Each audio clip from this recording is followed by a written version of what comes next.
Good morning, my name is George Carroll. I'm here in Eugene, Oregon, getting ready to do a 45-minute presentation for the Lane School District and the Eugene School District. The title of the presentation is called Unsung Heroes.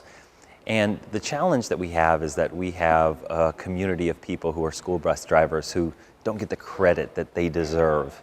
And each and every school morning, 480,000 buses carry 25 million children, which is half of America's school children. And so it's an important job and it's an essential part of our society. And my intention this morning, and with all of my Unsung Hero presentations, is to help our school bus driver community feel valued, feel important, and to remind them how important their work is. Hi, my name is Chris Ellison. I'm the Transportation Manager for Eugene School District 4J.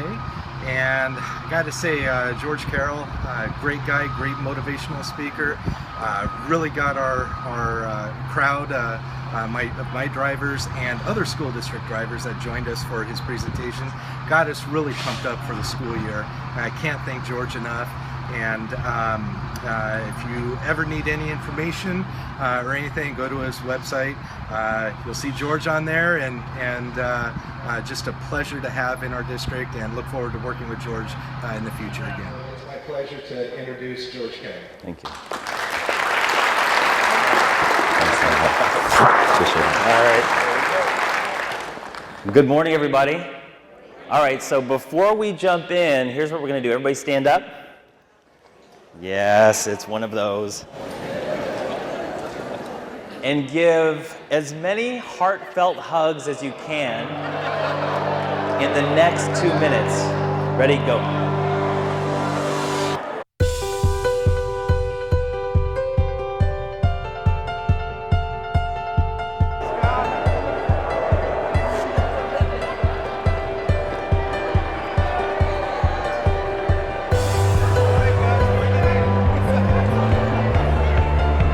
Get in here. Give me some of this. Thank you.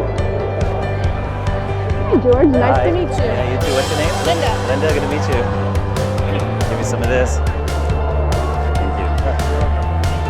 Hi, good morning. Good morning. Thank you. Good morning. Thank you, George. You're welcome. Thank you. Don't be shy. We already got everybody. You did. Thank you for being here. Morning. Thank you for being here. Yeah.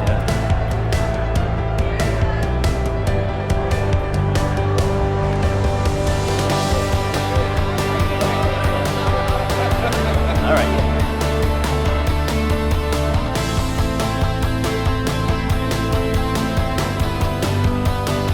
And just real quick, turn to your neighbor, give him a high five, and say, thank you for being here.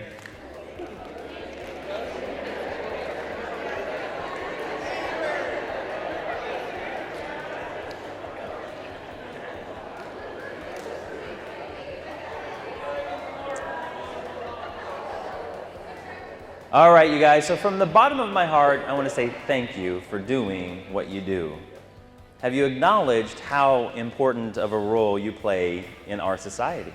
Did you know that every single school morning, 480,000 buses across America carry 25 million school students to school and back?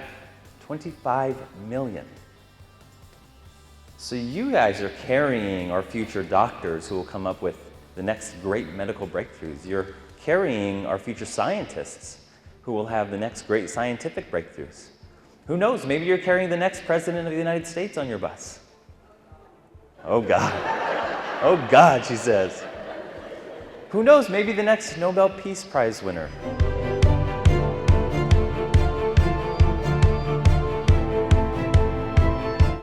So when you consider that half of America's school children are carried by you each and every morning, all across the country, doesn't it invite you to take a look at, wow, I do have an important job.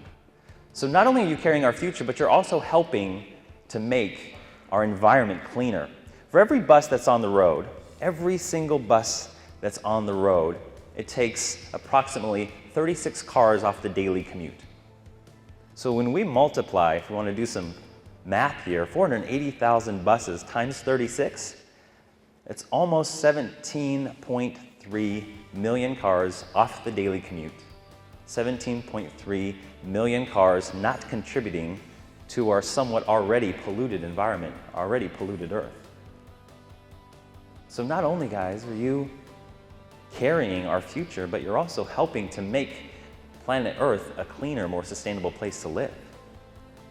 I think that deserves a round of applause, don't you? I'm very honored to be here, guys, and is it okay if I share a little bit about my background with you? There's me when I was 1 year old. Everybody? Oh, thanks. It was a rough first year, I have to say. But it got better. It got better. From a very young age, this was me when I was 3 years old. Everybody?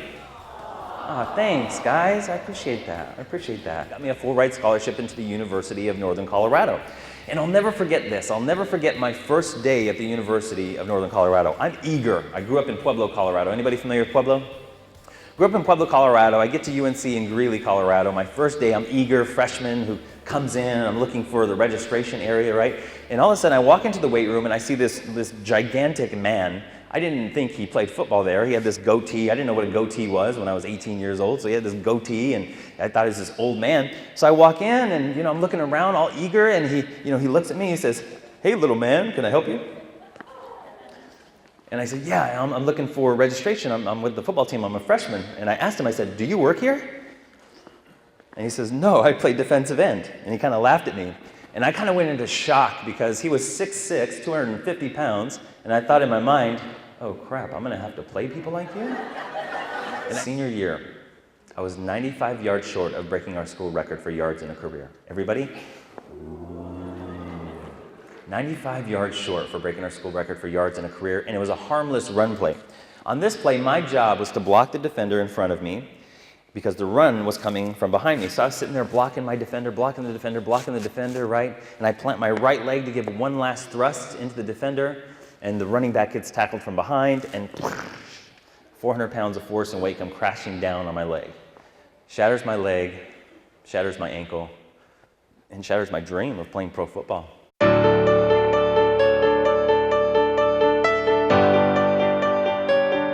After that, I fell into a deep state of depression, started using drugs and alcohol as a way to try to stuff the pain. Moved to Denver, Colorado, and thought, heck, I got to do something with my life. I got to pay my bills. So I joined a small growing technology company, and within 6 months, with the hunger and the fire and the work ethic that I had, I moved into a management position, and I started managing a team of 12 salespeople, and I got a taste of what it was like to coach people and to mentor people and to teach and to train, and I fell in love with that. But I hated my bosses. Anybody, can you relate to me? Just kidding, don't raise your hand. So after about 2.5 years of loving what I do but hating my bosses, I woke up one morning and kind of like, how geysers work? They build up all that water pressure and then one morning I woke up and I just exploded and I started crying and I started asking some really big questions like, why am I here? What's my purpose on the planet? A week later, I found myself in the Denver Public Library and I was searching for something, didn't even know what it was. I wander up to the second floor and all of a sudden I see this whole section says personal development. It was like, oh, everybody do that with me? Oh, that was good harmony right there. That's good harmony. So I opened up the book and I started reading. You ever read a book, it gives you chills? So this book gave me chills and it kind of inspired me and I basically went on this crazy media fast. I stopped watching television, I stopped listening to music, and I started reading these personal empowerment books, started listening to these audio programs in my car. 3 months later, I felt myself coming out of this depression that I was feeling. I thought, this is pretty cool. And so I gave my 2 weeks notice at the job that I was at, and in that 2 weeks, I wasn't teaching sales or technology stuff. I was teaching what I was learning out of these books. My reps thought I went a little bit crazy, and I kind of did. And on the last day, I had 3 of my reps come up to me and they say, George, you should be a motivational speaker. You should be a motivational speaker. You should be a motivational speaker. Man, I created a new vision for my life, and 3.5 years later, I started a speaking, training, and coaching business. That was 6.5 years ago. And now I get the honor of traveling around the country and have an international clientele, and I get to meet with amazing people like you and just share some of the things that I've learned along the way in hopes that you take a couple of things and you go apply them into your life. And so I share that with you, not to impress you, but to share with you that sometimes we don't get our goals so that we can live our dreams. And if I wouldn't have broken my leg, I wouldn't have moved to Denver. If I wouldn't have moved to Denver, I wouldn't have hated my bosses. If I wouldn't have hated my bosses, I wouldn't have got depressed. If I wouldn't have got depressed, I wouldn't have read that book. If I wouldn't have read that book, I wouldn't be here with you right now in this moment. So just know that sometimes the trials that we go through in life, they're blessings in disguise, aren't they? Give your neighbor a high five and say, I'm blessed to be here.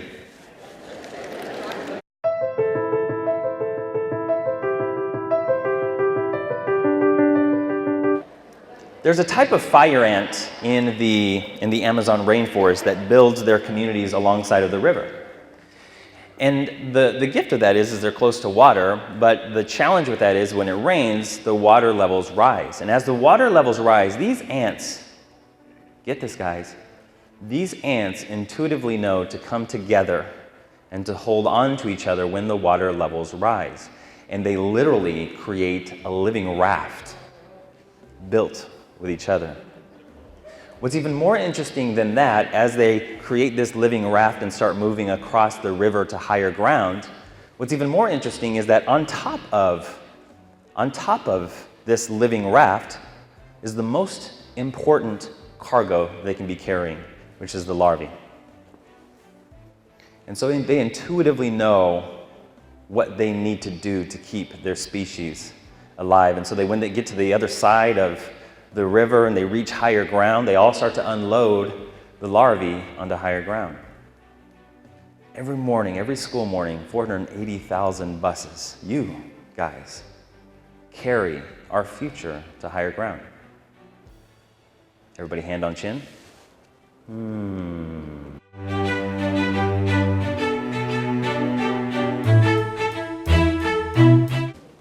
All right, so I'm going to share with you a couple of videos through our time together in hopes that you get the sense of how important your work is, okay?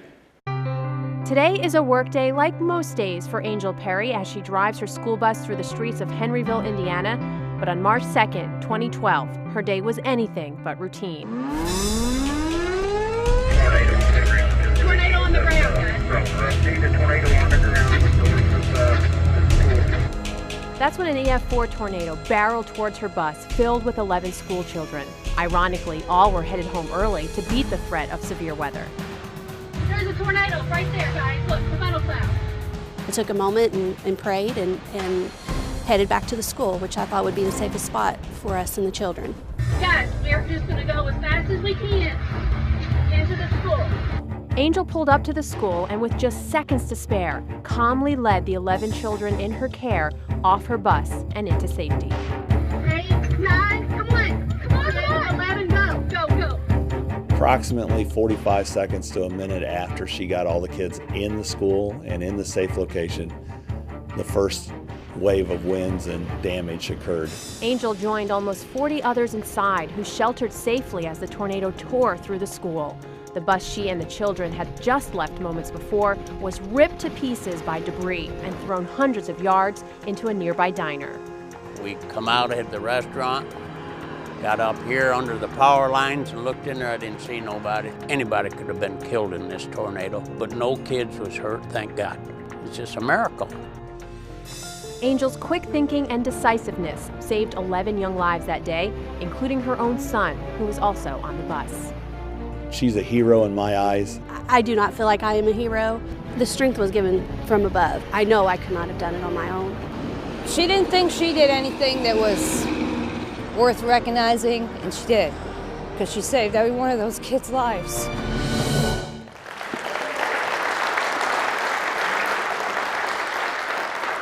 Every day, you never know what's going to happen. Every day is an opportunity for you to unleash your inner hero. Precious cargo. So you guys are carrying the most precious cargo on the planet. You know, when we look at the human body, it's made up of systems. It's made up of the respiratory system, of the digestive system, of the circulatory system, the urinary system, the nervous system, all of these systems that make up the body. Which one is the most important?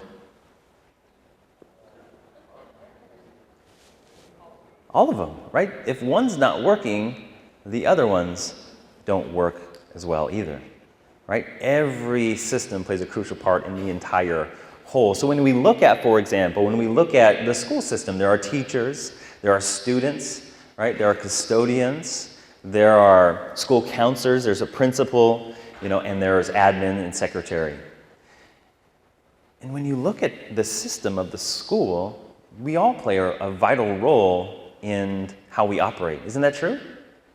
Like, we're all important, and without you guys, the system doesn't work. Without you guys, half of America's school children don't get to school to get the education they need to go out and be the change that they want to be in the world. Give your neighbor a high five and say, "That's awesome!"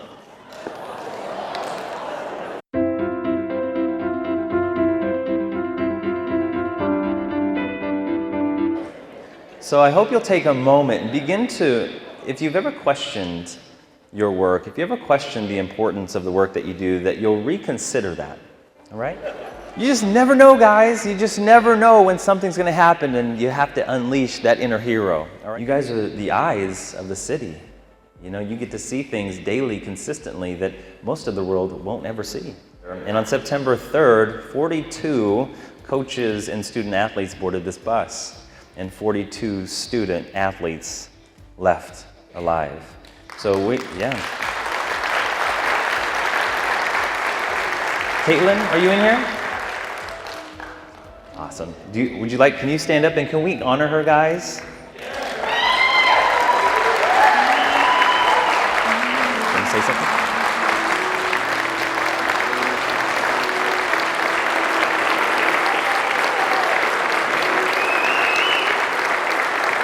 That you can make a difference, and that you do make a difference. Mr. Martinez, as I was mentioning earlier in the presentation, Mr. Martinez was my elementary school bus driver, and every single day he was my first touch before I went to school, and he was my last after I ended school.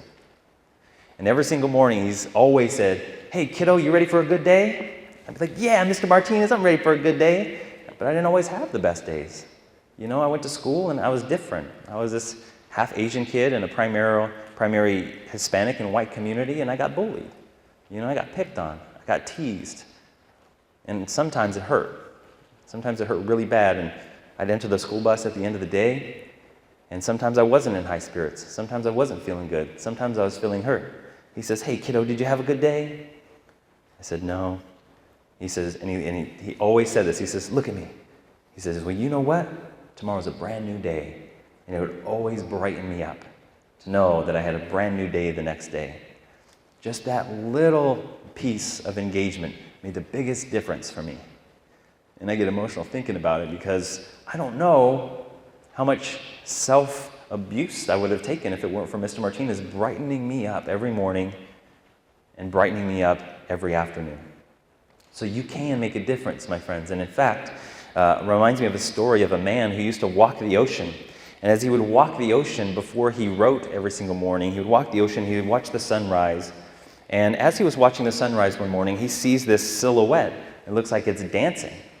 And so it grabs his attention. He's still watching the sunrise, and he gets closer, and he realizes that it's not somebody dancing. It's actually this little kid who's over here, and he's throwing these starfish back in the ocean like this. And all kinds of starfish, hundreds have washed up on the shore, and the old man comes up to him. He says, "Hey, kid, what are you doing?" The little kid looks up at him. He says, "Oh, hey, I'm just helping all these starfish get back in the ocean." Picks another one up, throws it in the ocean. And the man said, "Kid," as he looks up and down the shore, he says, "Hey, kid, don't you see all of these hundreds of starfish?" He's like, "You can't make a difference." The little kid looked up at the man like this, bent down, grabbed a starfish, threw it in the ocean, and he said, "It made a difference for that one."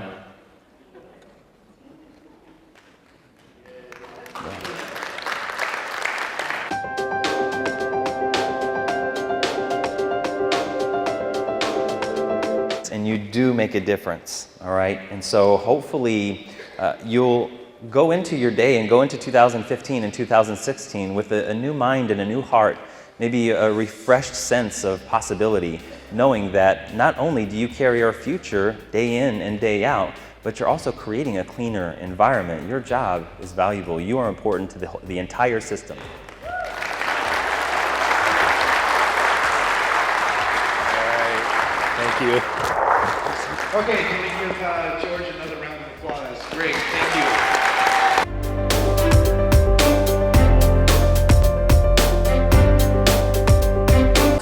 Lord bless you. Yeah, thank you. You too. Let's see.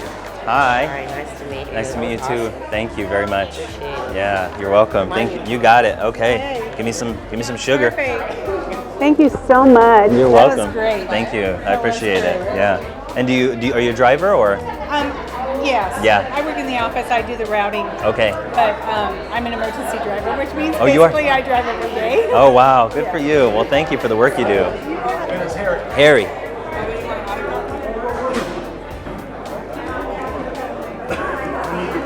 There you go, Harry. Thank you. I Yeah. get the pin back. Oh, you bet it. Thank you. Oh, you want to get this? Awesome. Okay. There you go. Hey. Yeah, good to see you. Sneak out and go to work. It Yeah. was good to see it. My boss was here for a short period of time. Oh, really? Because I really wanted her to listen to you. I see. Give me some of this. What's your name? Yeah, my name is Rose. Hi, Rose. Nice to meet you. Yeah. All right. So this is for Kirk. Yes, it is. All right. Squirrel. She's just turning 28 tomorrow. Oh, yeah? Squirrel